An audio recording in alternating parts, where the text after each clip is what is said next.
అందరికీ. సో ఈరోజు మనం శ్రీమద్ భాగవతం 6వ స్కందం 12వ అధ్యాయం వృత్రాసురుడి యొక్క వీర మరణం, గొప్ప మరణం, ఆ విషయాన్ని గురించి చర్చించుకుంటాము. 1 నుంచి 35 శ్లోకాలు ఉన్నాయి. సో మంగళాచరణ చేసుకుని స్టార్ట్ చేద్దాం. ఓం అజ్ఞానతిమిరాంధస్య జ్ఞానాంజనాశలాకయ చక్షురున్మిళితం యేన తస్మై శ్రీగురవే నమః. శ్రీచైతన్యమనోభీష్టం స్థాపితం యేన భూతలే స్వయం రూపః కదా మహ్యం దదాతి స్వపదాంతికం. వందేహం శ్రీగురూన్ శ్రీయుతాపదకమలం శ్రీగురూన్ వైష్ణవాంశ్చ. శ్రీరూపం సాగ్రజాతం సహగణ రఘునాథాన్వితాం తం సజీవం సాద్వైతం సావధూతం పరిజనసహితం కృష్ణచైతన్యదేవం శ్రీరాధా కృష్ణపాదాన్ సహగణలలితా శ్రీవిశాఖాన్వితాంశ్చ. नमा ओं विष्णुपादाय कृष्णप्रेष्ठाय भूतले श्रीमते भक्तिवेदांत स्वामी निति नामिने. नमस्ते सारस्वते देवे गौरवाणी प्रचारिणे निर्विशेष शून्यवादी पाश्चात्य देशतारिणे. नमो महावदन्याय कृष्ण प्रेम प्रदायते कृष्णाय कृष्ण चैतन्य नामिने गौरत्विषे नमः. हे कृष्णा करुणा सिंधु दीनबंधु जगत्पते गोपेश गोपिका कांत राधा कांत नमोस्तुते. तप्त कांचन गौरांगी राधे वृंदावनेश्वरी वृषभानुसुते देवी प्रणमामि हरिप्रिये. नीलाचल निवासाय नित्याय परमात्मने भलो भद्रो सुभद्राभ्यां जगन्नाथाय ते नमः. वाञ्छाकल्पतरुभ्यश्च कृपा सिन्धुभ्य एव च पतितानां पावनेभ्यो वैष्णवेभ्यो नमो नमः. जय श्री कृष्ण चैतन्य प्रभु नित्यानंद श्री अद्वैत गदाधर श्रीवासादि गौरभक्तवृंद. हरे कृष्णा कृष्ण कृष्ण हरे हरे हरे राम राम राम हरे हरे. हरे कृष्ण. సో మనము మరి 6వ స్కందంలో 12వ అధ్యాయం మొదటి శ్లోకం నుంచి మొదలు పెడతాము.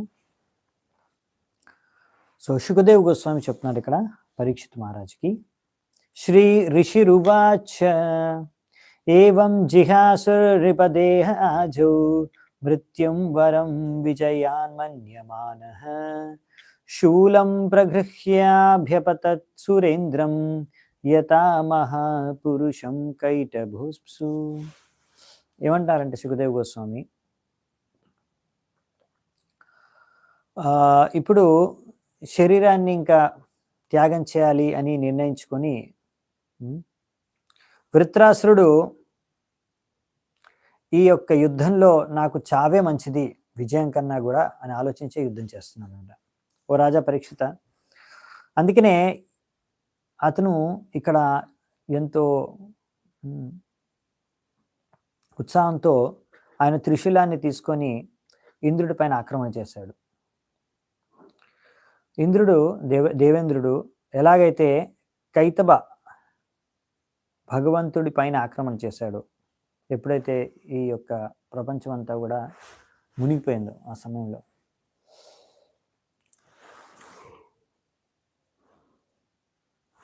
సో ఇప్పుడు మనం చూస్తాం ఇక్కడ ఇప్పుడు వృత్రాసురుడు ఈ యొక్క అధ్యాయంలో చూస్తాం, ఇంతకుముందు కూడా చూసాం, ఆయన ప్రేరణ ఇస్తున్నాడు ఇంద్రుడికి, యుద్ధం చెయ్యి, నువ్వు నన్ను చంపు అని.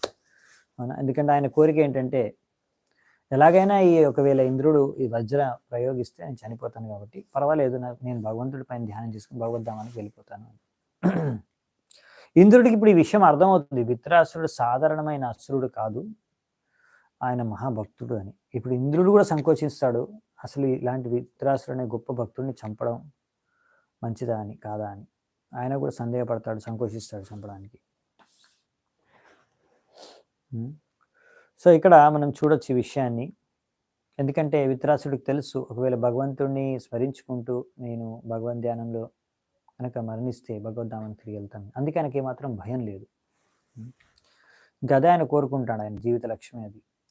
2వ శ్లోకం. తతో యుగాంతాని కఠోర జిహ్వం ఆవిద్యశూలం తరశా సురేంద్రః క్షిప్త్వా మహేంద్రాయ వినద్య వీరో హతోసి పాపేతి రుషా జగాధ.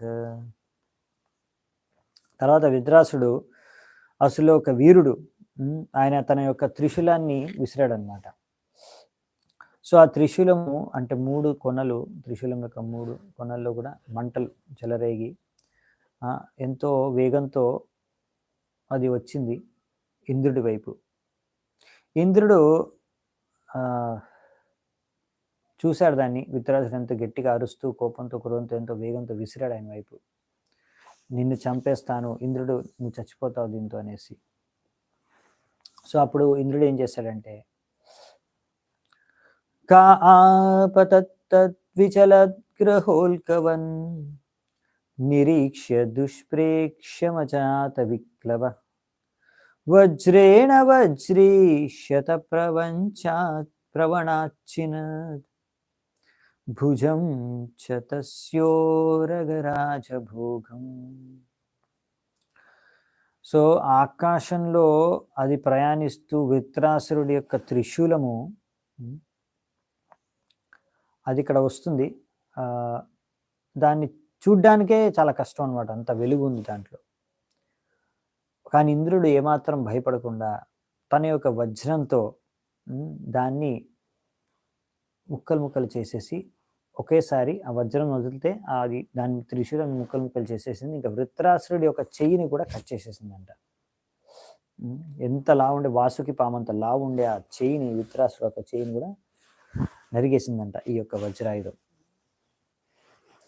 చిన్నైక బాహుం పరిగేహ వృత్రః సంరంభ ఆసాద్య గృహీత వజ్రం హనౌ తతాదేంద్రమతామరేభం వజ్రం చ హస్తాన్యపతన్మఘోనః. ఇలా ఒక చెయ్యి కట్ అయిపోయినా కానీ వృత్రాసురుడు ఇంకా అలాగే ఎంతో కోపంతో ఇంద్రుడి దగ్గరికి వెళ్ళి ఆయన యొక్క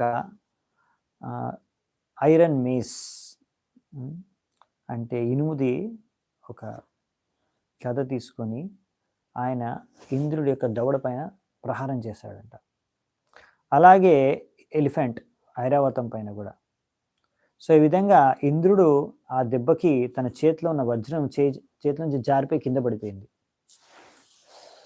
వృత్రస్య కర్మాతి మహాద్భుతం తత్ సురాసురాశారణ సిద్ధ సంగా అపూజ్యం తత్ పురుహూత సంకటం నిరీక్ష్య హేతి విచుకృషుర్భృశం. అప్పుడు పైన దేవతలు, దానవులు, చారణులు, సిద్ధులు అందరూ కూడా వృత్రాసురుడి యొక్క కార్యాన్ని పొగిడారంట. కానీ ఎప్పుడైతే వాళ్ళు చూశారో ఇంద్రుడు ఇప్పుడు మళ్ళీ ప్రమాదకరమైన పరిస్థితిలో పడిపోయాడని, వాళ్ళు అయ్యో మళ్ళీ ఇంద్రుడు ప్రమాదకరమైన పరిస్థితిలో పడిపోయాడు అనేసి వాళ్ళు మొత్తుకున్నారంట.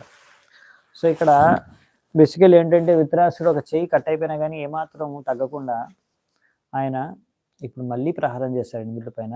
ఇంద్రుడు చేతిలోంచి పడిపోయింది మళ్ళీ వజ్రం రెండోసారి చెప్పాలంటే.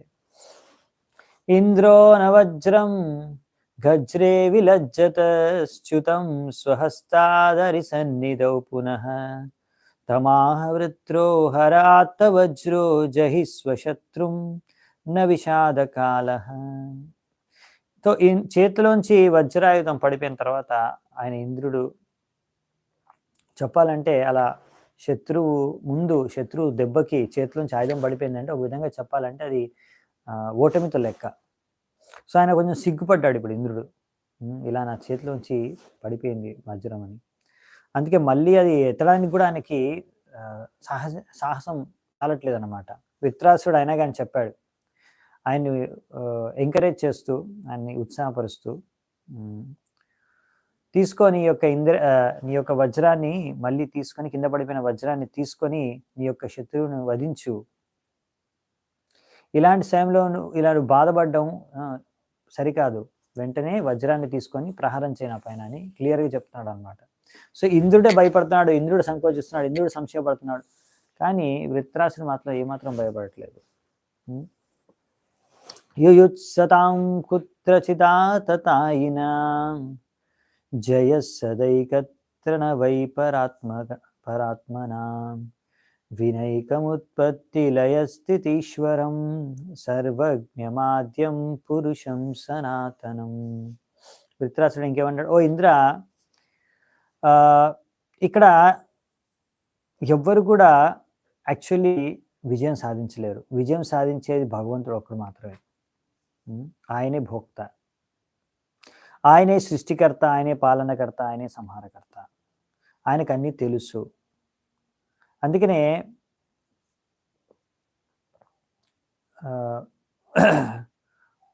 బద్ధజీవులు ఒక్కొక్కసారి ఇలా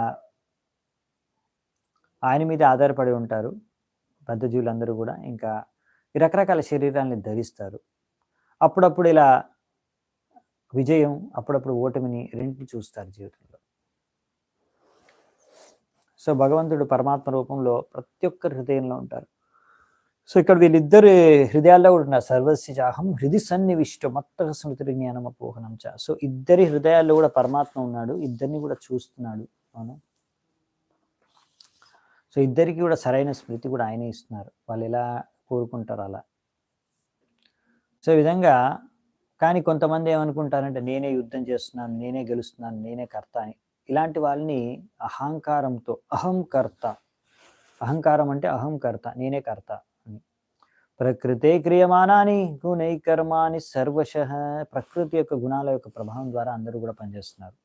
అలా కాకుండా కానీ అహంకారంతో కూడుకున్న వ్యక్తి ఏమనుకుంటాడు, అహంకార విమూఢాత్మ. అలాంటి వ్యక్తిని విమూఢాత్మ అన్నారు.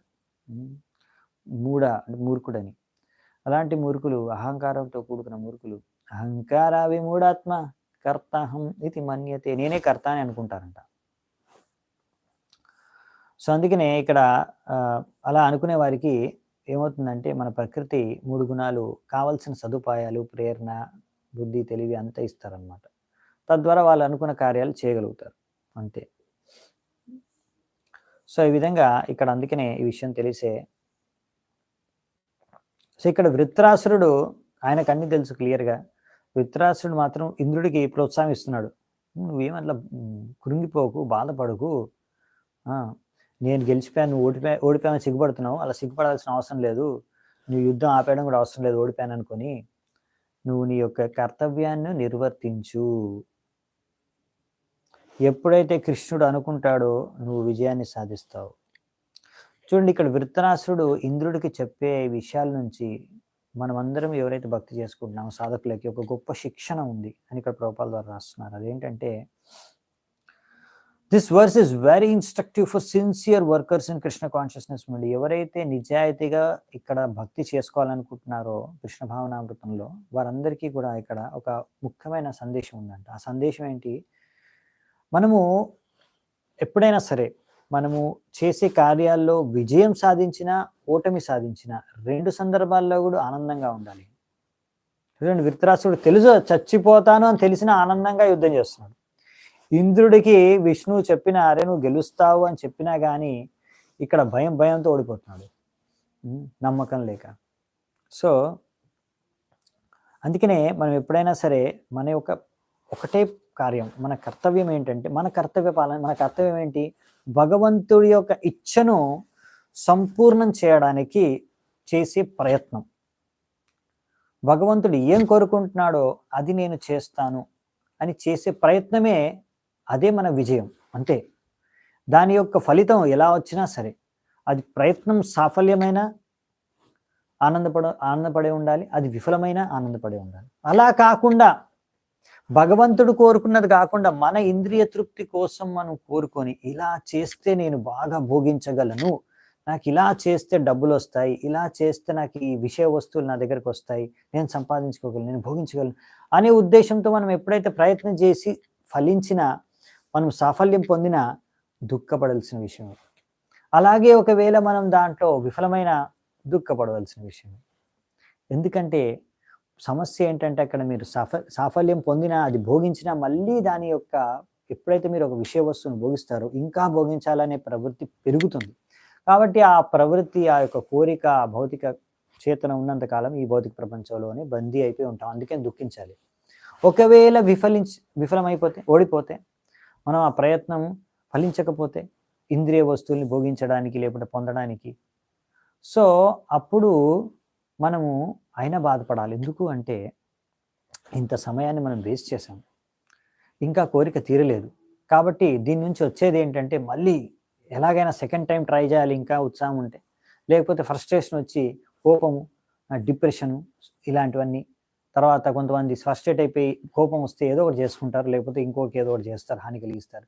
సో, మళ్ళీ అది అన్ని దుఃఖాలకే కారణం. మళ్ళీ ఆ కోరికైతే పోలేదు గనక మళ్ళీ భౌతిక ప్రపంచంలో ప్రయత్నం చేస్తాము. లేకపోతే మళ్ళీ ఇంకో జన్మ తీసుకున్నానా అది సాధించడానికి మళ్ళీ జన్మెత్తుతాం కాబట్టి భౌతిక జన్మలో బందీ అయ్యే ఉంటాం కాబట్టి ఈ ఇందులో విజయం సాధించినా, విఫలమైనా సరే భౌతిక కార్యాల్లో భోగించడానికి చేసే కార్యాల్లో అది విఫలమైనా, సాఫల్యమైనా అది ఒకటే.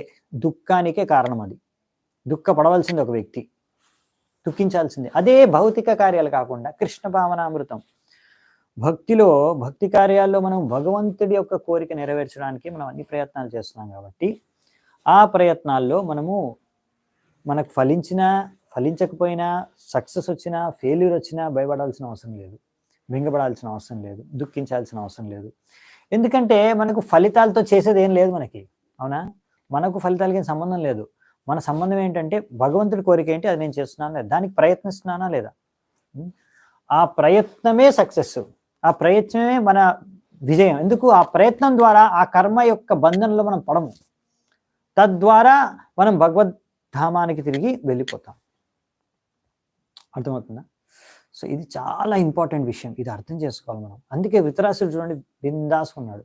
అస్సలు ఏ మాత్రం బెంగ లేదు, భయం లేదు, దుఃఖం లేదు. ఉత్సాహంతో యుద్ధం చేస్తున్నాడు, చచ్చిపోతాడని తెలిసి కూడా. ఎందుకంటే నాకు తెలుసు నేను చచ్చిపోయినా నాకు మోక్షం లభిస్తుంది అని. ఇంద్రుడు గెలిచినా ఇక్కడే బందీ అయిపోయి ఉంటాడు. సో అందుకే చూడండి, ఇంద్రుడు ఆయనకు అటువైపు శ్రద్ధ కూడా లేదు. శ్రద్ధ కంప్లీట్గా 100% శరణాగతుడు కాదు, 100% శ్రద్ధ కూడా లేదు. నువ్వు గెలుస్తావరా అని చెప్పినా కానీ టెన్షన్ అన్నమాట, భయము, సంకోచము, సందేహము. సో ఇలాంటి విషయాలు. ఎందుకంటే ఇప్పుడు ఇంద్రుడికి, అందుకనే ఇంద్రుడి పరిస్థితి ఏంటంటే ఒకవైపు నుంచి భౌతిక ఆసక్తి, ఇంకో వైపు నుంచి భగవంతుడిని కూడా అనుసరించాలని. సో ఇలా రెండు మిశ్రణ భక్తులు. అవునా? సో వీళ్ళు ఎప్పుడు ఇలాగే ఉంటుందన్నమాట వీళ్ళ పరిస్థితి. ఎప్పుడు ఏడుస్తూనే ఉంటారు, ఎప్పుడు అసంతృష్టితోనే ఉంటారు. భక్తిలో కూడా ఇలా చాలా మందిని నేను చూశాను. ఒక సైడ్ నుంచి ఎంజాయ్ చేయాలని ఉంటుంది, ఇంకో సైడ్ భక్తి చేసుకోవాలని ఉంటుంది. ఇలా రెండింటితో వస్తారు కదా, వాళ్ళు ఎప్పుడు ఏడుస్తూనే ఉంటారు. ఏది దొరికినా ఏడుస్తారు, దొరకపోయినా ఏడుస్తారు. ఎప్పుడు కన్ఫ్యూజ్డ్ అనమాట. ఏం చేయాలో తెలియదు, ఏం చేస్తున్నారో తెలియదు, ఏం చేయబోతున్నారో తెలియదు సరిగ్గా. సో ఎప్పుడు ఆనందంగా ఉండరు, ఎప్పుడు సంతృప్తి చెందరు. దానికి ముఖ్యమైన కారణం ఏంటంటే లోపల భౌతిక కోరిక, ఎంజాయ్ చేయాలనే కోరిక ఉన్నంత వరకు మీరు సంతృప్తిని, సంతుష్టిని జీవితంలో పొందలేరు. ఈ విషయాన్ని గుర్తించాలి. సో అందుకనే భక్తి జీవితంలో, భక్తిలోకి రాగానే అంత దుఃఖం అంతా, టెన్షన్ అంతా వెళ్ళిపోవాలి అంటే వెళ్ళిపోతుంది. మీరు భౌతిక కోరికలు వదిలేసినప్పుడు వెళ్ళిపోతుంది. లేకపోతే హరే కృష్ణ జపం చేసుకుంటే కూడా ఎలా ఎంజాయ్ చేయాలి, నేను ఈరోజు ఎలా భోగించాలి అని ఆలోచిస్తూ ఉంటే మీరు ఎన్ని కాలాలు హరే కృష్ణ జపం చేసినా, ఎన్ని జన్మలు చేసినా కానీ మీరు ఈ బందీ అయ్యే ఉంటారు ఇక్కడ. ఎందుకంటే అది కూడా అపరాధం, నామపరాధం కాబట్టి. సో అపరాధాలు చేసుకుంటా మనం భక్తి చేస్తే, భోగించుకుంటూ భక్తి చేసుకుంటూ వెళ్తే అసలైన ఆనందం, సంతృప్తి దక్కదు మనకి. అందుకే ఎప్పుడైనా సరే భక్తిలో మనకి ఫ్రస్ట్రేషన్ అనేది కలిగితే, ఎప్పుడైనా భక్తిలో మనకి దుఃఖం అనేది కలిగితే, ఎప్పుడైనా భక్తి చేసుకునే సమయంలో మనకి అసంతృప్తి అనేది కలిగితే మనం ఆలోచించాల్సింది ఏంటంటే, నేను ఎక్కడో భోగించాలనే కోరిక పెట్టుకొని చేస్తున్నాను భక్తి. అందుకే ఈరోజు ఈ అసంతృప్తి, దుఃఖము, ఇవన్నీ కష్టాలు వస్తున్నాయి నాకు. ఈ విషయాన్ని గ్రహించాలి. సో ప్రాబ్లం ఎక్కడుంది? మన లోపల ఉందన్నమాట, బయట ఎక్కడా లేదు. వాడు నాకు ప్రాబ్లం చేశాడు, వీడు నాకు ప్రాబ్లం క్రియేట్ చేశాడు, ఆ పరిస్థితి నాకు సమస్య తీసుకొచ్చింది, అవన్నీ ఎక్స్టర్నల్స్. ఇవన్నీ మీ కర్మ ఫలితాలు. వాళ్ళ ద్వారా, ఆ పరిస్థితుల ద్వారా, ఆ కాలంలో, ఆ సమయంలో వారి ద్వారా వస్తున్నాయి మీకు, అంతే.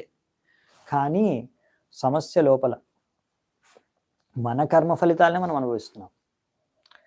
ఓకే. సో అందుకనే ఇక్కడ మనకి విషయం ఏంటంటే, కృష్ణుడి యొక్క కోరికను మనం నెరవేర్చడమే, కృష్ణుడి యొక్క ఉద్దేశాన్ని మనం పూర్ణం చేయడమే మన యొక్క జీవితం యొక్క ఉద్దేశం. వేరే ఉద్దేశం ఉండకూడదు మనకి. అదే చైతన్య మహాప్రభు చెప్పాడు అనమాట. అందుకే మనకి జయాపజయాలతో సంబంధం లేదు. మన నిజాయితీగా మనం భక్తి చేసుకోవడం ఒక్కటే ముఖ్యం.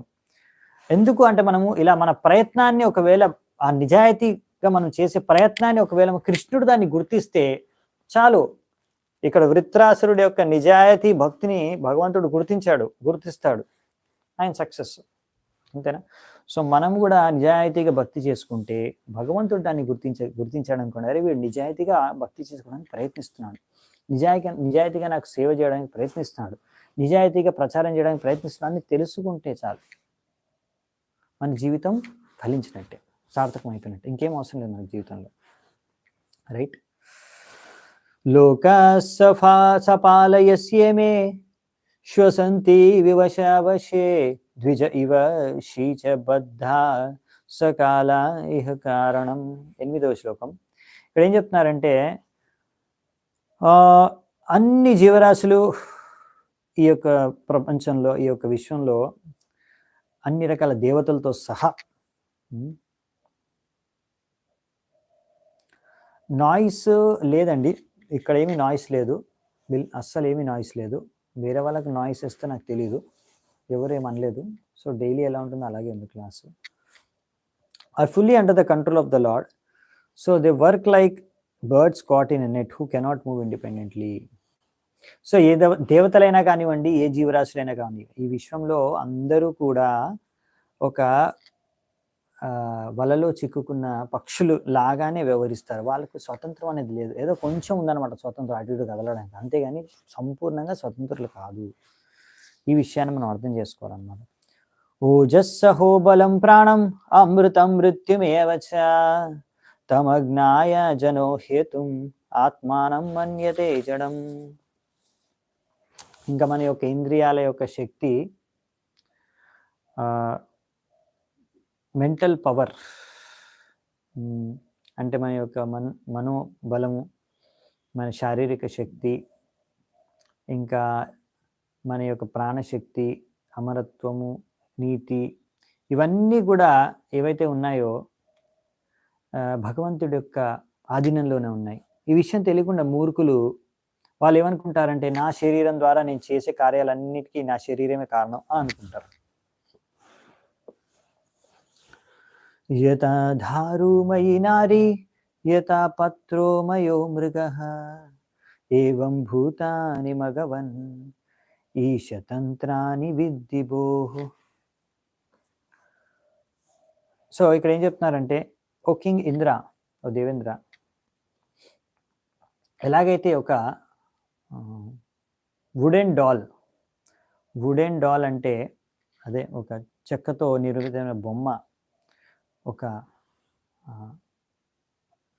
ఆడ అమ్మాయి రూపంలో ఉంటే, లేకపోతే యానిమల్ మేడ్ ఆఫ్ గ్రాస్ అంటే గడ్డితో తయారైన ఒక పశువు, and leaves cannot move or dance అంటే బేసికల్ ఏంటంటే ఒక బొమ్మ ఎలాగైతే నృత్యం చేయలేదో, చెక్కతోనో గడ్డితోనో తయారైన బొమ్మ, అదంతా కూడా ఎవరైతే ఆడిస్తున్నాడో ఒక వ్యక్తి, ఆయన చేతిలో అంటే తోలుబొమ్మలు ఉంటాయి కదా, తోలుబొమ్మల్లాగా అనమాట. సో మనం అందరం కూడా తోలుబొమ్మల్లాగా, ఈ భగవంతుడు ఎలా ఆడిస్తే ఆయన కంట్రోల్లో ఉన్నాం అంతే, మనం ఆడుతున్నాం అంతే. కాబట్టి ఎవరికీ స్వతంత్రం లేదు అసలైతే. ఏకల ఈశ్వర కృష్ణ ఆరస్సవ భృత్య యార ఐచే నా ఛాయ సేత ఐచే కర నృత్య. అంటే ఈశ్వరుడు ఒకడే కృష్ణుడు, మిగతా వాళ్ళందరూ కూడా ఆయన సేవకులే, దాసులే. ఆయన ఎలా నచింపజేస్తే మనం అలా నచిస్తున్నాం, నృత్యం చేస్తున్నాం, అదే ఇక్కడ రాశారు. ఈ విషయం అర్థం చేసుకోవాలంటే, పురుష ప్రకృతి వ్యక్తం ఆత్మభూతేంద్రియాశయ శక్నువంత్యస్య సర్గాధౌ నవీనాయత్ అనుగ్రహాత్. సో ఇక్కడ మనకి అనువాదంలో, సో నాకు తెలిసి వాయిస్ క్లియర్గానే ఉంది, వేరే ఎవరి దగ్గర నుంచి అయితే నాకు మెసేజ్ రాలేదు, అందరూ క్లియర్గానే ఉంది అంటున్నారు.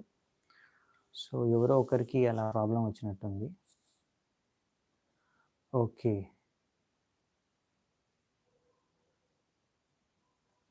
ఓకే, ఐ డోంట్ నో, ఇప్పుడు నేను తర్వాత చెక్ చేసి చూస్తాను, ఇప్పుడు కష్టం క్లాస్ మధ్యలో చెక్ చేయడం. 3 పురుషాస్, 3 పురుషాస్ ఉన్నాయి. కారణోదాక్షయ విష్ణు, గర్భోదాక్షయ విష్ణు, ఇంకా క్షీరోదాక్షయ Vishnu. The material nature, the total material energy and the false ego, the 5 material elements, the material senses, the mind, intelligence, consciousness cannot create the material manifestation. So ఇక్కడ భౌతిక ఏవైతే ఉన్నాయి కార్యాలు, సో అవన్నీ కూడా భగవంతుడి యొక్క డైరెక్షన్, భగవంతుడి యొక్క నిర్దేశం లేకుండా ఏమి చేయలేవు. అంటే భగవంతుడి డైరెక్షన్‌లోనే అన్నీ నడుస్తున్నాయి. ఈ ప్రకృతి గానీ, ప్రకృతిలో ఉన్న మొత్తం శక్తి, బహిరంగ శక్తి గానీ, అహంకారం గానీ, ఈ 5 పంచమహాభూతాలు గానీ, ఇంద్రియాలు గానీ, మనస్సు గానీ, బుద్ధి గానీ, చేతన గానీ, ఇవన్నీ కూడా కలిపి కూడా ఏ సృష్టి ఏమీ చేయలేవు. అన్నీ భగవంతుడి యొక్క డైరెక్షన్‌లోనే అన్నీ పనిచేస్తున్నాయి. అదే ఇక్కడ చెప్తున్నారన్నమాట. అది పురుషులు, ముగ్గురు పురుషులు, పురుషావతారాలు. భగవంతుడి యొక్క పురుషావతారం కారణాదాక్ష విష్ణు, గర్భదాక్ష విష్ణు, ఇంకా క్షీరోదాక్ష విష్ణు. అవిద్వానేవమాత్మానం మన్యతే నీశమీశ్వరం భూతై సృజతి భూతాని గ్రసతే తాని తైస్వయం. ఓకే, సో ఇక్కడ ఏం చెప్తున్నారంటే 12వ శ్లోకంలో ఒక మూర్ఖు వ్యక్తి, స్పృహ లేని వ్యక్తి భగవంతుడిని ఏమీ అర్థం చేసుకోలేడు. Although always dependent he falsely things. ఆయన ఎప్పుడు భగవంతుడి మీద ఆధారపడే ఉన్నాం మనం. అయినా కానీ ఇలా వ్యక్తులు అనుకుంటారు, ఇలాంటి మూర్ఖులు ఏమనుకుంటారంటే మేము స్వతంత్రులం అనుకుంటారు. If one thinks according to one's previous fruitive actions, one's mental body is created by father and mother, and the same body is annihilated by another agent as another animal is devoured by tiger, this is not proper understanding. ఈ నా యొక్క పూర్వపు కర్మ యొక్క ఫలితాల వలన ఒక తల్లిదండ్రి ద్వారా నాకు ఒక శరీరం లభించింది. తర్వాత ఈ శరీరము ఇంకొక మృగము పూలో ద్వారా అది నాశనం అయిపోతుంది అనుకోవడం సరైన అండర్స్టాండింగ్ కాదంట. ఇవన్నీ కూడా యాక్చువల్లీ భగవంతుడే అసలైన కారణం ఇవన్నీ జరగడానికి. ఇప్పుడు దీన్ని మనం అర్థం చేసుకోవడానికి ప్రయత్నిద్దామంట. అదేంటి మీరు అనొచ్చు, అదేంటి కర్మ ప్రకారమే కదా మనం ఫలితాలను అనుభవించి మనకు తల్లిదండ్రులు దొరికేది, తర్వాత చచ్చేది అంటే అది కరెక్టే. కానీ కర్మ కన్నా పైన కూడా ఎవరున్నది? కర్మణ దైవనేత్రేణ. సో ఈ కర్మ ఇవన్నీ కూడా భగవంతుడి యొక్క ఆధీనంలోనే ఉన్నాయి. భగవంతుడు కావాలనుకుంటే కర్మను కూడా చేంజ్ చేయగలడు. అదే పాయింట్ అర్థం చేసుకోవాల్సింది. అంటే భగవంతుడు కర్మ అనేది ఒక లా, ఈ యొక్క లాని, ఈ యొక్క నియమాన్ని భగవంతుడు సృష్టించాడు.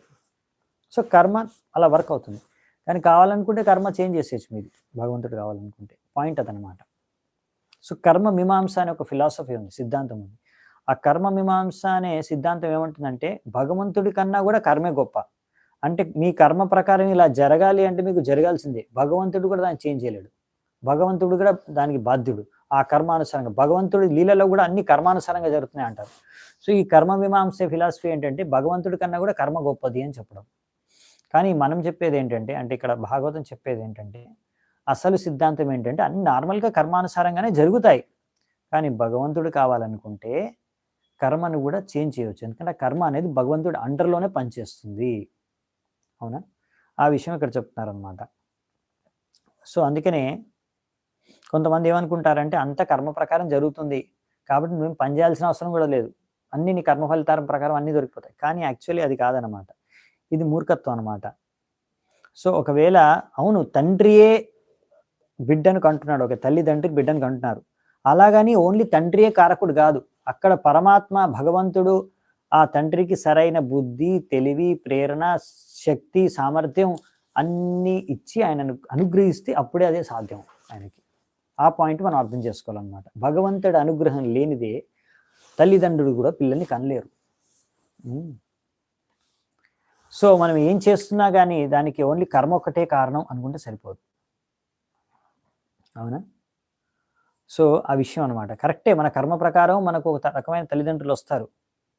సో కానీ ఆ కర్మ ఎందుకు అలా పనిచేస్తుందంటే భగవంతుడి డైరెక్షన్. అది భగవంతుడు చెప్పాడు ఇలా పనిచేయాలి, కర్మ ఇలా నడవాలి, కర్మ ప్రకారం ఇలా జరగాలి, అందుకే జరుగుతుంది అంతే. భగవంతుడు కావాలంటే అన్ని చేంజ్ చేసేయచ్చు. సో అందుకనే అల్టిమేట్గా భగవంతుడే కారణం అన్నిటికీ. ఆ విషయాన్ని అర్థం చేసుకోవాలన్నమాట. కొంతమంది ఏమనుకుంటారు భగవంతుడు అవసరం లేదు, మన కర్మే అంతా, సో మనం సరిగ్గా కర్మ చేస్తే అంత సరిగ్గా జరుగుతుంది అంతే. అలా కాదు, భగవంతుడు అనుగ్రహం కావాలి. ఆయుశ్రీ కీర్తిరైశ్వర్యం ఆశిష పురుషస్య యాః భవంత్యేవ హి తత్కాలే యతానిచ్చోర్విపర్యయాః. ఎలాగైతే ఒక వ్యక్తి చావాలనుకోడు, కానీ ఆయన చావాలనుకోడు. నేను చాలా కాలం బతకాలి, చాలా ఐశ్వర్యం సంపాదించాలి, చాలా పేరు ప్రఖ్యాతలు సంపాదించాలి అని అనుకుంటాడు. కానీ ఆహ్, ఇవన్నీ కూడా మృత్యు సమయంలో వదిలేయాల్సిందే. So, at the pointed time of victory one can win all these when the supreme lord. కానీ నీకు ఎప్పుడు లభిస్తాయి అవన్నీ అంటే భగవంతుడు కరుణించినప్పుడు నీకు విజయము, ఇంక ఇవన్నీ కూడా ఐశ్వర్యం అన్నీ లభిస్తాయి. భగవంతుడు కరుణించకపోతే ఏమీ జరగదు. సో, పాయింట్ అదనమాట. భగవంతుడి అనుగ్రహం అనేది అవసరం. తస్మాదకీర్తిర్యశసోర్జయాపజయోరపి సమస్యాత్ సుఖదుఃఖాభ్యాం మృత్యుజీవితయోస్తథా. సో, అన్నీ కూడా భగవంతుడి మీద ఆధారపడి ఉంది కాబట్టి ఒక వ్యక్తి ఏం జరిగినా సరే, అంటే ఒకవేళ నీకు పేరు ప్రఖ్యాతులు వచ్చినా, నువ్వు పేరు ప్రఖ్యాతులు కోల్పోయినా, లేకపోతే నువ్వు విజయం సాధించినా, లేకపోతే ఓడిపోయినా, నీకు జన్మ లభించిన, మృత్యు వచ్చిన, అన్నిట్లో కూడా అన్ని సుఖ దుఃఖాల్లో కూడా ఒక వ్యక్తి బ్యాలెన్స్, ఈక్విలిబ్రియంలో ఉండాలి. ఏమాత్రం నిశ్చింతగా ఉండాలి, ఏమాత్రం టెన్షన్ లేకుండా నిశ్చింతగా ఉండాలి, ప్రశాంతంగా ఉండాలి.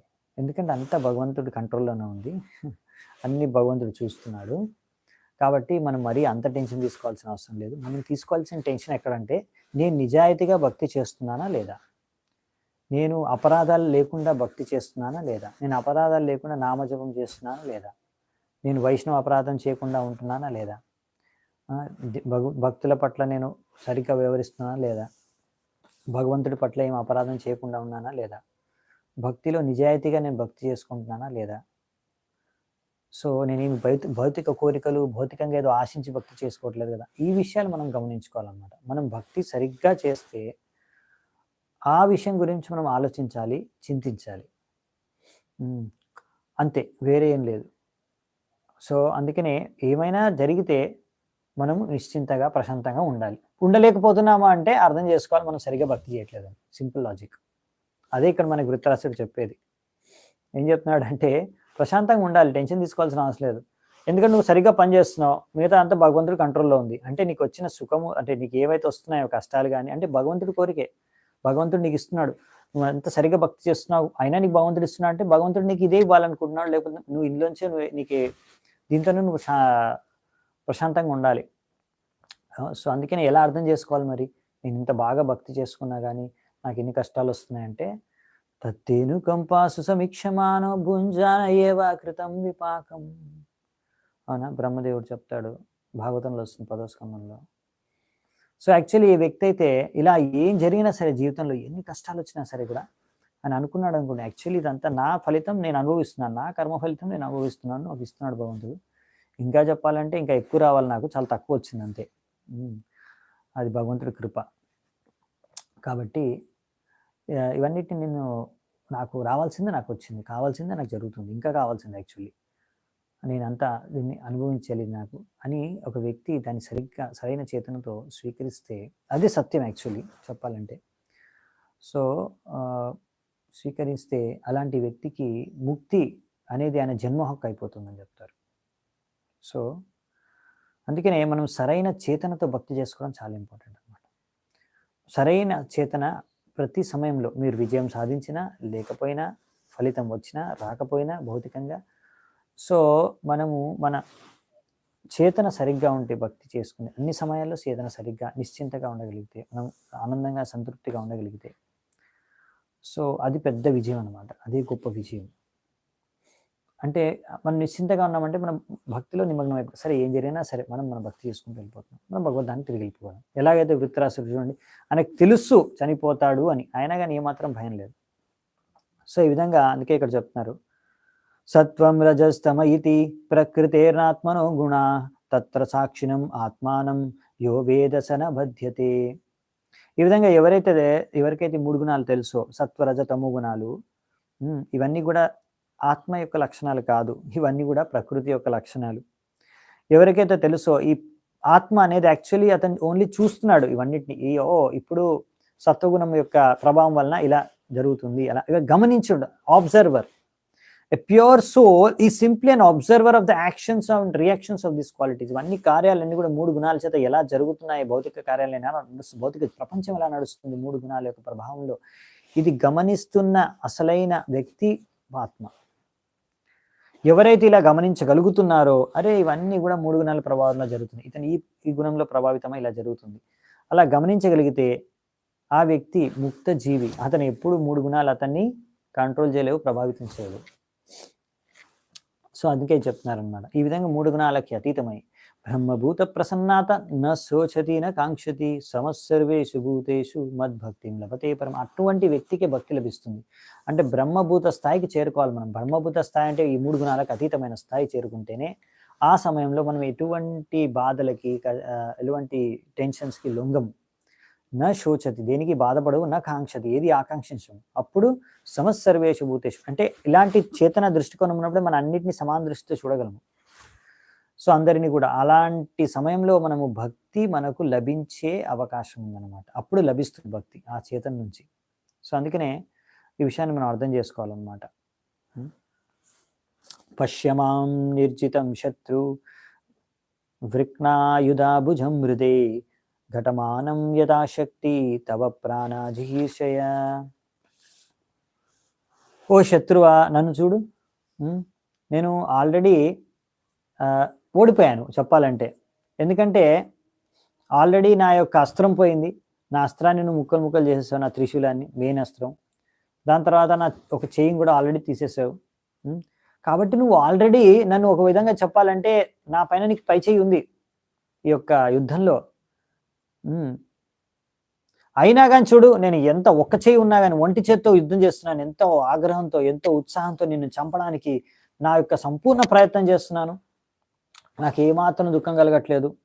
ఇటువంటి అధ్వానమైన, ఎంతో దారుణమైన పరిస్థితిలో నేనున్న, ఒక చెయ్యి పోయింది, నా అస్త్రం పోయింది, అయినా ఒంటి చేత్తో నీకు యుద్ధం, ఎంతో ఉత్సాహంతో యుద్ధం చేస్తున్నాను. కాబట్టి నువ్వు కూడా ఆ దుఃఖాన్ని ఇదంతా వదిలేసేయి. ఎందుకంత బాధపడుతున్నా, ఆ బాధ అంతా వదిలేసి నువ్వు కూడా వెళ్ళి లేచి నించొని యుద్ధం చెయ్యి. చూడండి, వృత్రాసురుడు ఇంద్రుడికి మోటివేషన్ ఇస్తున్నాడు, యుద్ధం చెయ్యి అని. ఇది వృత్రాసురుడు ఒక గొప్పతనం. వృత్రాసురుడు ఎంత గొప్ప, ఎంత శక్తివంతుడు అంటే మనం అర్థం చేసుకోవచ్చు. ఇక్కడ ఇంద్రుడికి గురువులాగా ఆయన వ్యవహరిస్తున్నాడు. ఇంద్రుడికి ఉపదేశిస్తున్నాడు, అరే నువ్వు చెయ్యి, సరైన కార్యం చెయ్యి, సత్కార్యం చెయ్యి, నువ్వు నన్ను చంపు, నువ్వు లేచి నించో, యుద్ధం చెయ్యి. నేను ఎలాగో ఆల్రెడీ చచ్చిపోయే పరిస్థితిలో ఉన్నాను, నేను ఆల్రెడీ ఓడిపోబోతున్నాను, నువ్వే గెలుస్తావు, యుద్ధం చెయ్యి. ప్రాణగ్లహోయం సమర ఇష్వక్షో వాహనాసనః అత్ర జ్ఞాయతే ముష్య జయో ముష్య పరాజయః. ఓ శత్రువా, ఈ యొక్క యుద్ధం ఒక జూదం వంటిదనుకో. ఇందులో మన ప్రాణాలే స్టేక్స్, జూదంలో పెడతారు కదా స్టేక్స్. ఇంకా ఈ యొక్క బాణాలే డైస్, పాచికలు. ఇంకా దీని తర్వాత ఇక్కడ వ్యవహరించే పశువులు, అంటే ఇప్పుడు ఐరావతం ఇట్లాంటి పశువులన్నీ కూడా గేమ్ బోర్డు, దీని మీద ఆడుతున్నాం మనం, వీటి మీద కూర్చొని ఆడుతున్నాం. కాబట్టి ఎవ్వరికీ అర్థం కాదు ఎవరు గెలుస్తారో ఎవరు ఓడిపోతారో, అంతా దైవం పైనే నిర్ణయం, అంతా దైవ ప్రకారమే జరుగుతుంది.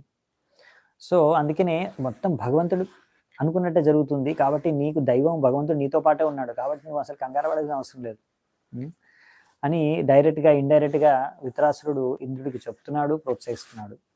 శ్రీశుక ఉవాచ ఇంద్రో వృత్రో వచ శ్రుత్వా ఘటాలికం అపూజయత్ గృహీత వజ్ర ప్రహసం తమాహాగత విస్మయ.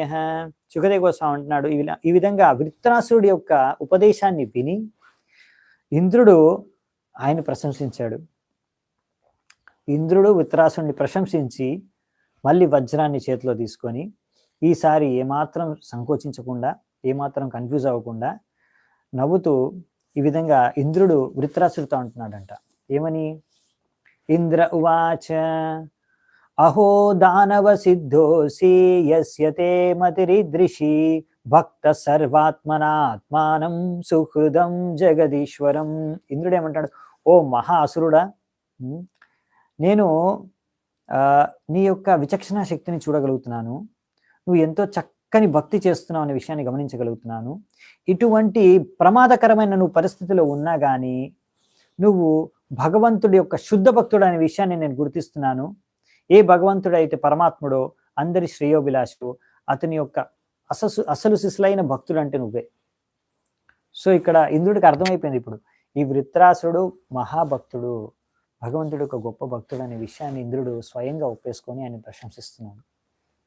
చూడండి, ఇంద్రుడి విషయం ఏంటంటే, స్పెషాలిటీ ఏంటంటే ఇంద్రుడిది, ఆయనకి జ్ఞానం ఉంది, నాలెడ్జ్ ఉంది, తెలుసు భక్తుడెవరు, శుద్ధ భక్తుడెవరు, అసురుడెవరు గుర్తించగలడు, అర్థం చేసుకోగలడు. చూసారా? సో పరిస్థితి ఇక్కడ పాయింట్ ఏంటంటే, మంచి జ్ఞానం ఉంది. ముందు దేవతలకి మంచి మంచి గొప్ప గొప్ప ప్రార్థనలు అర్పించారు ఇంద్రుడు, మిగతా దేవతలు. సో ఈ దేవతల దగ్గర జ్ఞానం ఉంది, కానీ మరి వృత్రాసురుడు అంత గొప్ప భక్తుడుగా మరి వదిలేరాదు. ఎందుకు చంపుతున్నావు? మరి చంపకూడదుగా. అసలైతే భక్తులు చంపాలా? చంపకూడదు. అసలు గొప్ప భక్తులు చంపొచ్చా? చంపకూడదు. అసలు గొప్ప పాపం, అంతకన్నా పాపం ఇంకేమైనా ఉంటుందా? సో ఇప్పుడు ఇంద్రుడికి అలా ఇప్పుడు తగులుతుంది పెద్ద పాపం, ఆయనకు అర్థమవుతుంది తర్వాత. కానీ అయినా కానీ ఇప్పుడు ఇంద్రుడిని మరి యుద్ధం చేయడానికి ప్రేరణ ఏంటి? భౌతిక కోరిక. స్వర్గాది రాజుగా ఉండాలని, స్వర్గాన్ని భోగించాలని నేను భగవంతుడి ఆదేశాలను అనుసరిస్తాను. కానీ ఇది ఒక్కటి మాత్రం కంపల్సరీ నాకు.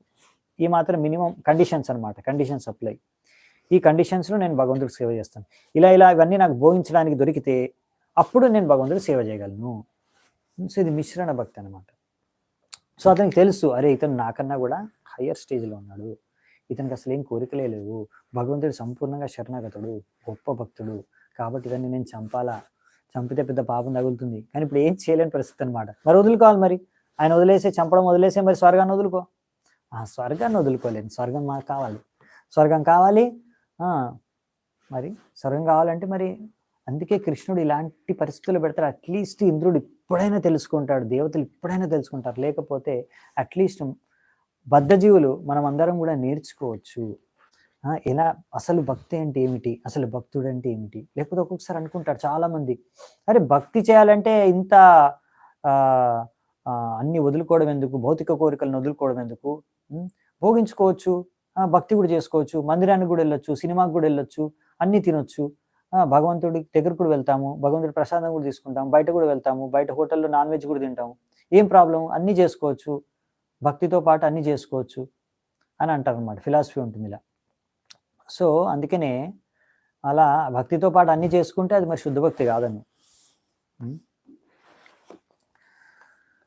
సో నెక్స్ట్ 20వ శ్లోకం. భవానతార్షిన్ మాయాం వై వైష్ణవీం జనమోహినీం యద్విహాయ సురం భావం మహాపురుషతాం గతః. ఇప్పుడు ఏమంటారంటే, ఇంద్రుడు చెప్తున్నాడు విత్రాసురుడికి. రియల్లీ చాలా ఇది ఇంట్రెస్టింగ్ అన్నమాట ఎపిసోడ్. మొత్తం భాగవతంలోనే ఇది ఒక చాలా చాలా ఇంపార్టెంట్, ఇంట్రెస్టింగ్, ఆసక్తికరమైన ఘట్టం అనమాట. You have surmounted the illusory energy of the lord Vishnu. నువ్వు జయించేసావు, భగవంతుడి యొక్క మాయాశక్తినే జయించేసావు నువ్వు. And because of this liberation నువ్వు ఆల్రెడీ ముక్తి సాధించేసావు. You have given up the demonic mentality. అందుకే నీకు అసలు అసురుడిగా పుట్టావు, కానీ నీకు అసుర లక్షణాలు ఏం లేవు, ఎప్పుడో వదిలేసావు అని నువ్వు. And you have attained the position of exalted devotee. నువ్వు ఆల్రెడీ ఒక గొప్ప భక్తుడి స్థాయికి చేరుకున్నావు. ఇంద్రుడు ఒప్పేసుకున్నాడు, నువ్వు నాకన్నా గొప్ప భక్తుడివి అని క్లియర్గా చెప్పేస్తున్నాడు, పొగడేస్తున్నాడు ధృతరాసురుడిని. సో ఈ విధంగా మరి మనం కూడా అలా అవ్వాలంటే ఏంటి, ఎవరైనా సరే చూడండి, వృత్రాసురుడు అటువంటి అసురుడు కూడా అంత గొప్ప భక్తుడిగా అవ్వగలిగాడంటే ఏంటి, ఎవరైనా భక్తులుగా మారచ్చు. కిరాటహునాంధ్ర పులింద పుల్కష ఆభీర శుంభాయవనాకషాదయ ఏన్ ఏ చ పాప యదపాశ్రయాశ్రయ శుద్ధ్యంతి తస్మై ప్రభ విష్ణవే నమః. ఎలా కిరాట, హూన, ఆంధ్ర, పులింద, పుల్కష, ఆబిర, శుంభ వీళ్ళన్నీ చాలా నిమ్న జాతులు అనమాట, చాలా నీచ జాతులు. ఏ జాతిలో పుట్టినా సరే నువ్వు శుద్ధ భక్తుడి కావచ్చు. దానికి ఏం చేయాలంట, యదపాశ్రయాశ్రయ అంటే ఎవరైతే భగవంతుడికి సంపూర్ణంగా ఆశ్రయించారో, శరణాగతులు అయిపోయారు, అటువంటి శుద్ధ భక్తుల యొక్క ఆశ్రయాన్ని నువ్వు తీసుకోవాలి. మనం బద్ధజీవులం. సో అందుకే మనం ఒక శుద్ధ భక్తుడి యొక్క ఆశ్రయాన్ని గ్రహించి ఆయన ఆశ్రయంలో మనం భగవత్నామాన్ని జపం చేసి భగవద్భక్తిని చేసుకుంటే శుద్ధ్యంతి తస్మై, శుద్ధుడు అయిపోతావు. శుద్ధ్యంతి తస్మై ప్రభ విష్ణవే నమ. విష్ణు యొక్క నామానికి ఉన్నంత శక్తి, అది ఉన్న శక్తి, అది అంత ప్రభావం ఉందన్నమాట. ఎటువంటి కిరాట హూనాంధ్ర పులింద పులిక శాబీర శుంభ యవన కషాదయ, ఇంకా ఎవ్వరు ఎంత నీచ జాతులు ఉన్నా సరే వాళ్ళందరూ కూడా శుద్ధమైపోతారు. ఒకవేళ ఒక వ్యక్తి శుద్ధ భక్తుడి యొక్క ఆశ్రయంలోకి వెళ్ళి ఆయనకి శరణాగతమై ఆయన అధ్యక్షతలో భక్తి చేసుకొని భగవత్నామాన్ని జపిస్తే, అదే ఇక్కడ రాస్తున్నారు అనమాట. కల్విదం మహత్ ఆశ్చర్యం యద్రజ ప్రకృతిస్తవ వాసుదేవే భగవతి సత్వాత్మని దృఢమతి. ఓ వృత్రాసుర, అసురులు మామూలుగా రజోగుణం చేత ప్రభావితమై ఉంటారు, అవునా? అందుకనే ఇది నాకు పెద్ద ఆశ్చర్యం కలిగిస్తుంది. నువ్వు ఒక అసురుడు అయి ఉండి కూడా నువ్వు ఒక భక్తుడి యొక్క చేతంతో ఉన్నావు. ఇంకా నువ్వు మొత్తం నీ చేతనంతా కూడా భగవంతుడి పైన నిమగ్నం అయి ఉంది, ఆ వాసుదేవుడి పైన. ఎవరైతే శుద్ధ సత్వలో ఉంటారో, సో వాసుదేవ శుద్ధ సత్వలో ఉంటారు, అసురులేమో రజోగుణం తమోగుణంలో ఉంటారు. మరి అసలు ఎలా నువ్వు మొత్తం, నాకు ఆశ్చర్యం కలిగిస్తుంది, ఎలా మొత్తం సంపూర్ణంగా భగవత్ చేతిలో ఉండగలుగుతున్నావు అని. సో ఇక్కడ ఇంద్రుడికి అర్థం కావట్లేదు అనమాట, వృత్రాసురుడు ఎలా భక్తుడయ్యాడు, అది ఆయన డౌట్. ఇంత గొప్ప భక్తుడు ఎలా అయిపోయాడు? ఇంకా చెప్పాలంటే దేవతలు సత్వగుణంలో ఉంటారు, సో అందుకనే వాళ్ళు భక్తి ఈజీగా చేసుకోగలరు. కానీ సత్వగుణంలో ఉంటే సరిపోదు, అది కూడా గుణమే, 3 గుణాల్లో ఒకటి. మనము శుద్ధ సత్వ స్థాయికి వెళ్ళాలి. వాసుదేవ సత్వం అంటే ఈ 3 గుణాలకు కూడా అతీతులం అవ్వాలి. కానీ శుద్ధ సత్వగుణంలో ఉంటే ఏంటంటే ఒక అనుకూలమైన ఇదన్నమాట పరిస్థితి భక్తి చేసుకోవడానికి, ముఖ్యంగా విష్ణువుకి. సో అందుకనే కనీసం మనం సత్వగుణం స్థాయికి వస్తే అక్కడ నుంచి మనం భక్తి చేసుకోవడం మనకు సులువుగా ఉంటుంది. సో అందుకని ఇంద్రుడి ఒక ఆశ్చర్యం ఏంటంటే, అరే మేము కనీసం సత్వగుణంలోనే భక్తి చేసుకుంటున్నాం, మాకే ఇంకా భౌతిక కోరికను వదలలేకపోతున్నాం, ఇతను అసలు రజగుణంలో తమగుణంలో ఉండే ఈ రాక్షసులు అసురులు అసలు ఎట్లా శుద్ధ భక్తుడు అయిపోయాడు, నాకన్నా కూడా ఎంతో ఎలివేటెడ్ ఉన్నాడు ఇతను, నాకన్నా కూడా ఉన్నతమైన భక్తుడు ఇతను. ఇప్పుడు ప్రహ్లాద్ మహారాజ్ అంటే నారద ముని ఆయనకి ఉపదేశించాడు కాబట్టి ప్రహ్లాద్ మహారాజు శుద్ధ భక్తుడు అయిపోయాడు. నారద ముని యొక్క ఎవరెవరు ఒక శుద్ధ భక్తుడు యొక్క కృప కావాలి కదా. విత్రాసురుడు ఎలా అయ్యాడు ఇప్పుడు ఇంద్రుడికి డౌట్ అనమాట, అర్థం చేసుకోలేకపోతుంది ఇంద్రుడు. యస్య భక్తిర్ భగవతి హరౌ నిశ్రేయసైశ్వరే విక్రీడతో మృతాంబోధౌ కిం క్షుద్రై కటకోదకై. సో అందుకని ఒక వ్యక్తి భక్తిలో ఇలా దృఢంగా పాతకపోయినప్పుడు, హరిభక్తిలో, ఇది అన్నిటికన్నా ఉన్నతమైన మంగళదాయకమైన విషయం, ఆస్పిషియస్. ఈ యొక్క హరిభక్తిలో ఎవరైతే నిమగ్నమైపోయి మునిగిపోయి ఈదుతున్నారో, ఇంకా అలాంటి వ్యక్తికి చిన్న చిన్న చెరువుల్లో నీటి అవసరం ఏముంది? సో అందుకనే ఇక్కడ చెప్తున్నారు ఏమంటే, ఆల్రెడీ ఆయన హరిభక్తి అమృతంలో మునిగిపోయి ఉన్నాడు, అందులో అతను ఈదుతున్నాడు. సో అందుకే ఇంకా వేరే చిన్న చిన్న నీటి అవసరం లేదు వాడికి. సో ఈ విషయాన్ని ఇంద్రుడికి అర్థమైపోయింది అనమాట, ఈయన హరిభక్తిలో మునిగిపోయాడు, గొప్ప భక్తుడు. సో అందుకనే ఈయనకి ఇలాంటి నాకు స్వర్గం కావాలని నేను బాగా ఆశిస్తున్నాను, ఎందుకంటే నేను ఇంకా ఆ రేంజ్లో మునిగిపోలేదు భక్తిలో. కానీ తను అందరూ ఎంత భక్తులు ఎంత ఆస్వాదిస్తున్నాడంటే అతనికి ఇలాంటి స్వర్గం ఇలాంటివి అసలు లెక్కే అవసరమే లేదు, అతనికి ఇంట్రెస్టే లేదు.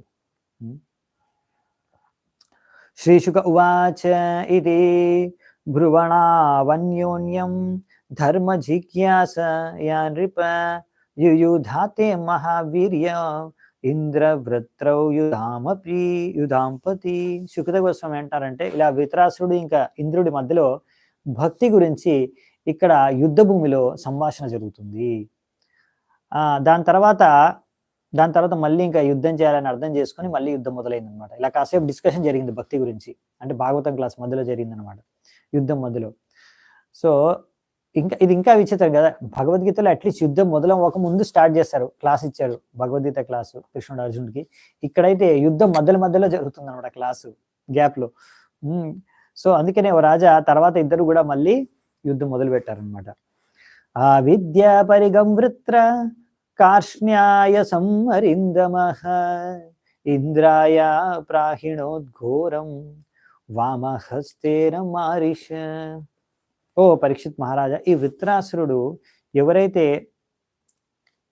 తన శత్రువుని సంపూర్ణంగా ఓడించగలడో అతను ఇప్పుడు ఐరన్ క్లబ్, మళ్ళీ ఒక ఐరన్ గద, ఇనుము గద తీసుకొని దాన్ని ఇసిరాడు అనమాట ఇంద్రుడి దగ్గరికి. అప్పుడు aimed at Indra and then threw it at him with his left hand. ఇప్పుడు రైట్ హ్యాండ్ ఎలాగో కోసేసాడు ఇంద్రుడు, తీసేసాడు కాబట్టి ఇప్పుడు ఓన్లీ ఒకటే ఎడమ చేత్తోనే విసిరాడంట గదని. సతు వృత్రస్య పరిఘం కరం చ ఖరభూపనం చిచేధాయుగపద్దేవో వజ్రేణ శతపర్వణ.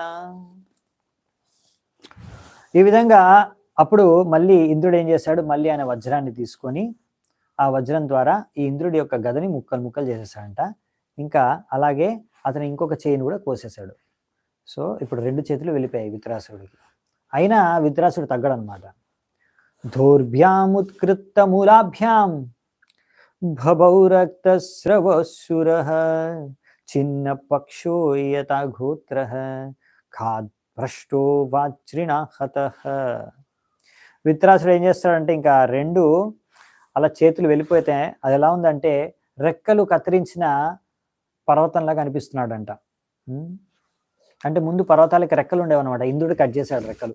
ఎందుకంటే పర్వతాలు రెక్కలు ఉన్నప్పుడు ఎక్కడ పడితే అక్కడ ల్యాండ్ అయినప్పుడు కింద ఉన్నవన్నీ చచ్చిపోయాయి, జీవరాశులన్నీ ఎంతమంది చచ్చిపోయేవారు. అందుకనే ఇంద్రుడు ఏం చేశాడంటే రెక్కలు కట్ చేశాడు. అందుకే ఇప్పుడు పర్వతాలకి రెక్కలు ఒకే దగ్గర ఉంటాయి అన్నమాట. సో ఇప్పుడు అలా రెక్కలు కత్తిరించిన పర్వతంలో అయిపోయాడంట విత్రాసుడు.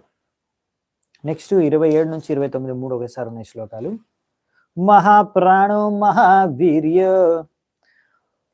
మహాసర్ప ఇవ ద్వీపం కృత్వా ధారాం హనుం భూమౌ దైత్యో దివ్యుత్తరాం హనుం నభో గంభీర వక్త్రేణ లేలిహోల్భన జిహ్వయా దంష్ట్రాభి కాలకల్పాభిర్ గ్రసన్ ఇవ జగత్రయం అతిమాత్రం మహాకావ్యకాయ ఆక్షిపం స్థరస గిరిరాత్పాదచారీవ పద్భ్యాం నిర్జర్యయన్మహీం జగ్రాసస సమాసాధ్య వజ్రిడం సహవాహనం.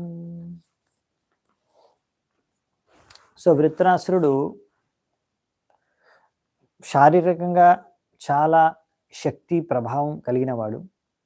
తర్వాత ఏం చేశాడు, ఇప్పుడు నెక్స్ట్ ఆయన నోటితో కింద, ఇప్పుడు నోటి కింద అంటే ఈ దవడని కింద నేలపైన పెట్టి మూతి తెరిచాడనమాట, నోరు తెరిచాడు. ఎంత పెద్దగా తెరిచాడంటే ఆ నోరు యొక్క పై పెదవి ఆకాశాన్ని తాకే విధంగా ఉంది, కింద దవడేమో కింద నేల మీద తాకుంది.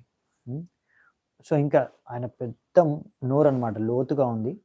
సో ఆ విధంగా ఆయన తన యొక్క నాలుకని బయటికి తీసి, ఎలాగైతే ఒక పెద్ద పాము నాలుక బయటికి తీస్తుందో అలా నాలుక బయటికి తీసి ఎంతో భయంకరంగా ఆ మొత్తం ఇప్పుడు ప్రపంచాన్ని మింగేస్తానన్నట్టుగా అతను ఇప్పుడు పెద్ద శరీరాన్ని ఆకారాన్ని తీసుకొని వృత్రాసురుడు, ఇంకా అంటే ఎంత పెద్ద ఆకారం అంటే అక్కడ ఉన్న పర్వతాలు ఇంకా కిందున్న భూమి అన్నీ కూడా కంపించిపోతున్నాయి అన్నమాట ఆయన యొక్క శరీరం యొక్క బరువుకి. తర్వాత అంటే ఒక పర్వతం నడుస్తున్నట్టుగా నడుస్తున్నాడు ఆయన, వచ్చేసి ఇంద్రుడి ముందుకు వచ్చేసి ఇంద్రుడిని ఆ నాలుకతో మింగేశాడంట, ఐరావతంతో సహా. ఇంద్రుడు ఇంకా ఏనుగు 2 కలిపి మింగేశాడు, కడుపులోకి వెళ్ళిపోయాడు ఇంద్రుడు. ఎలాగైతే ఒక అజ్గర్ ఉంటుంది కదా, పైథాన్ కొండ చిలువ, అది ఎలాగైతే పెద్ద పెద్ద ఏనుగులను కూడా మింగేస్తుందో అలా మింగేశాడు అన్నమాట విత్రాసురుడు. చూడండి 2 చేతులు పైన కానీ తగ్గట్లేదు విత్రాసురుడు.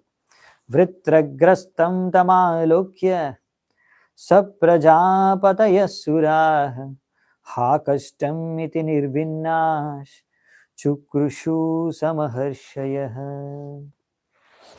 ఎప్పుడైతే దేవతలు బ్రహ్మతో సహా ఇంకా మిగతా ప్రజాపతులతో సహా ఇంకా మిగతా సాధువులతో సహా ఈ విషయాన్ని చూశారు, ఈ సందర్భాన్ని చూశారు, ఈ ఘటనని, ఇంద్రుడిని మింగేశాడు ఇప్పుడు.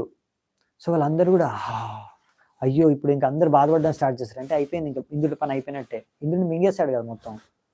సో ఈ విధంగా చెప్పాలంటే యాక్చువల్లీ ఇంద్రుడు మళ్ళీ ఒకసారి ఓడిపోయినట్టు చెప్పాలంటే. ఎనీవే కానీ ఇంద్రుడికి ఏం కాదనమాట. ఎందుకంటే నిగీర్ణోప్యసురేంద్రేణ న మమారోధరం గతః మహాపురుష సన్నద్ధో యోగమాయా బలేన చ. అప్పుడు ఇంద్రుడి దగ్గర ముందు నారాయణ కవచం ఉంటుంది. ఆ నారాయణ కవచం కారణంగా, ఎందుకంటే నారాయణ కవచం అంటే నారాయణుడితో సమానం. సో దాని కారణంగా ఆయన ఎప్పుడు సురక్షితంగా ఉంటాడు అన్నమాట ఇంద్రుడు. ఆ యొక్క నారాయణ కవచం యొక్క ప్రభావం, ఇంకా ఆయనకు కూడా ఉన్న కొన్ని సిద్ధుల ప్రభావంతో ఇంద్రుడు ఏంటంటే విత్రాసురుడు మింగేసినా, ఆయన విత్రాసుడు కడుపులోకి వెళ్ళిపోయినా ఆయన చావలేదు. భిత్వా వజ్రేణ తత్కుక్షిం నిష్క్రమ్య బలభిద్విభుః ఉచ్చకర్త శిరః శత్రోర్ గిరిశృంగం ఇవౌజస. మళ్ళీ వజ్రం తీసుకొని, వజ్రం ఒకటే పనిచేస్తుంది, ఇంక వేరే పని చేయవు. సో వజ్రం తీసుకొని, ఇప్పుడు ఇంద్రుడికి కూడా అర్థమైపోయింది.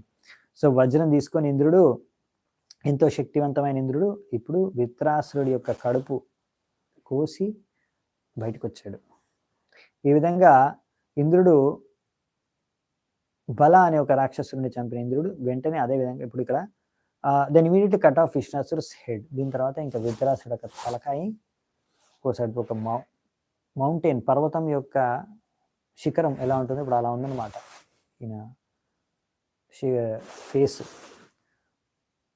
తలకాయ విత్రాసుడిది. సో ఇప్పుడు వజ్రం తీసుకొని వజ్రాయుధం ద్వారా కోయడం, కానీ అంత తొందరగా తెగదనమాట, చాలా టైం పడుతుంది. వజ్రస్తు తత్ కందరమాశు వేగః కృంతన్ సమంతాత్ పరివర్తమానః న్యపాతయతావదహర్గణేన యో జ్యోతిషామయనే వార్త్రహత్యే. ఈ విధంగా ద థండర్ ఫాల్ట్ అంటే వజ్రం. ఈ వజ్రస్ దాని తర్వాత ఎంతో కసరత్తు చేసి చాలా ప్రయత్నిస్తున్నాడు అనమాట, కష్టపడుతున్నాడు ఇంద్రుడు. ఆయన తలకాయ కోయడానికి, మెడ కోయడానికి, మెడ మీద పెట్టి చేస్తూ చేస్తూ చేస్తూ ఫైనల్గా ఆయనకి 1 సంవత్సరం పట్టిందంట తలకాయ కోయడానికి. ఈ మొత్తం మామూలుగా మనకి 1 సంవత్సర కాలం పడుతుంది కదా. తర్వాత ఈ విధంగా 1 సంవత్సరం అయిన తర్వాత ఆ తలకాయ తెగి కింద పడిందంట విత్రాసురుడిది. ఈ విధంగా విత్రాసురుడికి మృత్యు జరిగింది. తదాచకే ధుందుభ్యో వినేధుర్గంధర్వ సిద్ధా సంహర్షి సంఘ వార్త్రాగ్నలింగైస్తమభితు అభిష్టువానా మంత్రైర్ముదా కుసుమేరభ్యవర్షం. అప్పుడు ఎప్పుడైతే వృత్రాసుడు చనిపోయాడో గంధర్వులు, సిద్ధులు, ఇంకా చాలామంది కూడా స్వర్గలోకం నుంచి వాణిజ్యాలు, డ్రమ్స్ అన్ని వాయించడం మొదలుపెట్టారనమాట. ఇంకా చాలామంది వేదమంత్రాలు పాడుతూ జపం చేస్తూ ఇంద్రుడిని ప్రశంసిస్తూ వృత్రాసురుడిని చంపిన ఇంద్రుడిని ప్రశంసించారనమాట. తర్వాత ఆయన పైన పుష్పవృష్టి కురిపించారు ఎంతో ఆనందంతో. వృత్రస్య దేహాన్ నిష్క్రాంతం ఆత్మజ్యోతిర్హరిందమా పశ్యతాం సర్వదేవానాం అలోకం సమపద్యత. ఓకే, మరి ఈయన ఎక్కడికి వెళ్ళాడు విత్రాసుడు చనిపోయిన తర్వాత? అదే ఇక్కడ ఫైనల్ అన్నమాట శ్లోకంలో. ఓ రాజా పరీక్షిత, అందరి యొక్క ద లివింగ్ స్పార్క్, దాని తర్వాత విత్రాసురుడు యొక్క ఆత్మ ఈ శరీరం నుంచి బయటకు వచ్చేసి భగవద్ధామానికి తిరిగి వెళ్ళిపోయిందంట. అలా అందరూ దేవతలు చూస్తుండగానే అతను ఆ ఆధ్యాత్మిక లోకంలో వెళ్ళి భగవంతుడు సంకర్షణుడి యొక్క పార్షదుడిగా మారిపోయాడంట. చూడండి ఎంత గొప్ప మృత్యువు లభించిందో వృత్రాసురుడికి. ఇది ఒక జీవితం, ఒక బద్ధ జీవికి, ఈ భౌతిక ప్రపంచానికి వచ్చిన ఒక ఆత్మ యొక్క జీవితం సార్థకం అయిపోయేది, జన్మ ధన్యమయ్యేది భగవద్ధానికి తిరిగి వెళ్ళినప్పుడే. సో ఒక విధంగా చెప్పాలంటే యుద్ధంలో చనిపోయినా, యుద్ధంలో ఓడిపోయినా, ఒక విధంగా చెప్పాలంటే గెలిచింది ఎవరు అంటే వృత్రాసురుడు. యుద్ధంలో గెలిచిన జీవితంలో ఓడిపోయింది ఎవరు అంటే ఇంద్రుడు. యుద్ధంలో గెలిచినా ఇక్కడ బందీ అయి ఉన్నాడు, ఈ యొక్క బద్ధ అవస్థలోనే ఉన్నాడు. ఈ యొక్క బందికాన అంటే ఇదొక భౌతిక ప్రపంచం, ఇక్కడే ఉన్నాడు. కానీ వృత్రాసురుడు చనిపోయినా కానీ ముక్తి సాధించాడు, భగవద్ధామానికి తిరిగి వెళ్ళాడు. సో అందుకనే ఒక విధంగా చెప్పాలంటే అసలైతే ధృతరాష్ట్రుడే జయించాడు. సో ఇది ఇక్కడ ఈరోజు ఈ శ్లోకంతో ఈ అధ్యాయం ముగుస్తుంది. సో మనము ఇక్కడే ఈరోజు మన చర్చను నిలిపివేద్దామంట. సో నెక్స్ట్ అధ్యాయం 13వ అధ్యాయం. ఇంద్రుడు మరి ఇప్పుడు పాపము అంటుకుంటుంది ఇంద్రుడికి. అంత గొప్ప భక్తుడిని వైష్ణవుని చంపితే పాపం అంటుకోదా, తగలదా? తగులుతుంది. మరి ఏమైంది, ఏం పాపం తగిలింది, ఏం చేశాడు ఇంద్రుడు అనే విషయాలు మనము రేపు అధ్యాయంలో చర్చించుకుందాము. అందరూ ఎంతో ఓపిక విన్నందుకు అందరికీ ధన్యవాదాలు. శ్రీల ప్రభుపాద్ की जय, ग्रंथराज श्रीमद् भागवतम की जय, समवेत गौर भक्त वृंद की जय, निताई गौर सीतानाथ प्रेमानंदे हरि हरि बोल.